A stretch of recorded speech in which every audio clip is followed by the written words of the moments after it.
नमस्कार, श्री स्वामी समर्थ। आज मी तुमच्यासाठी आणखी एक नवीन रेसिपी घेऊन आलेली आहे। त्या रेसिपीचं नाव आहे मोकळी डाळ। चटणीचाच एक प्रकार आहे।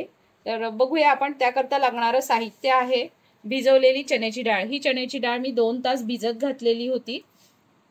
त्यानंतर आहे हिरवी मिरची, लिंबू, मीठ, कोथिंबीर, हळद, साखर आणि सजावटी करता खोबऱ्याचा कीस। तर चला वळूया आपल्या कृतीकडे। तर आता आपण सर्वात प्रथम ही चण्याची डाळ मिक्सरच्या भांड्यात टाकूया।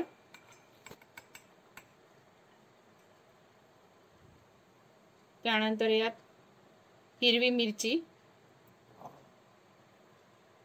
कोथिंबीर, मीठ,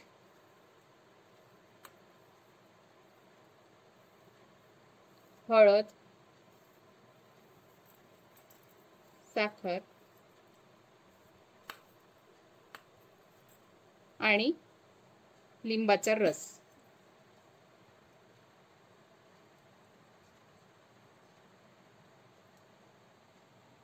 आणि आता हे सगळं आपण मिक्सरला वाटून घेऊया। बघू शकता ही डाळ आपण छान अशी वाटून घेतलेली आहे। आता त्यानंतर आपण कढईमध्ये तेल तापत ठेवलं होतं, त्यात मोहरी घालूया।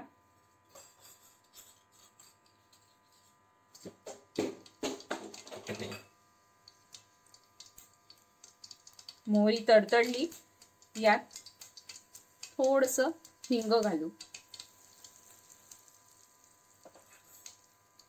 आणि यात आता ही जी डाळ वाटली होती आपण ही आता यात घालूया। आता ही डाळ आपण छान परतवून घेऊया। यात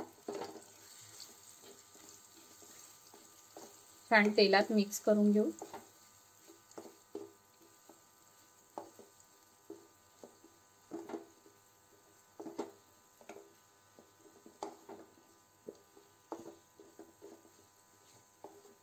थोडंसं परतवत राहायचं याला असं छान।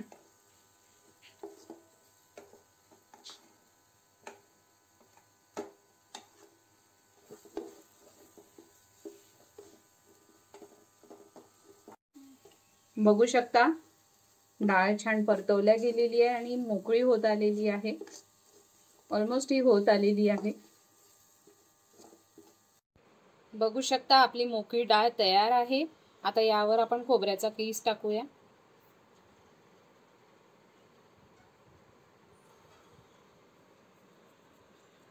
आणि आपली वाटलेली मोकळी डाळ तयार आहे। कशी वाटली तुम्ही कमेंटद्वारे मला नक्की सांगा।